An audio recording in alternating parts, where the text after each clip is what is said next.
ازيكم يا بنات؟ النهارده قررت ابطل كسل، ولقيت مركز التصميمات والموضه عامل محاضره مجانا عن انواع الكمام وتفصيلها، فهحكي لكم كل حاجه عن المكان وازاي تروحوه بالتفصيل.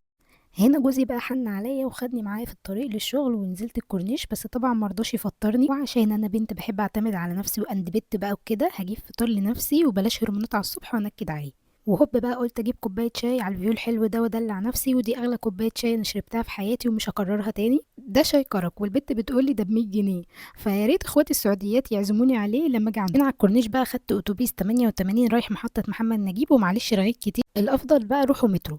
بصوا، هي دي محطه المترو الفاتحه اللي هي بتبقى قصاد وش التمثال بتاع محمد فريد. على نص الشارع بقى فيه كشك وفيه محل بتاع عصير، هنفضل ماشيين الشارع ده كله لحد ما هنلاقي تقاطع في نص الشارع على نصيته محل اسمه تبارك زي ما انتم شايفين. خش الشارع اللي جنبيه هنلاقي بقى على شمالنا بنك مصر، هنخش من هناك لحد ما نلاقي قطاع الأعمال الغزل والنسيج. بصوا المكان حلو جدا وفيه مكان وفيه حاجات كتير قوي.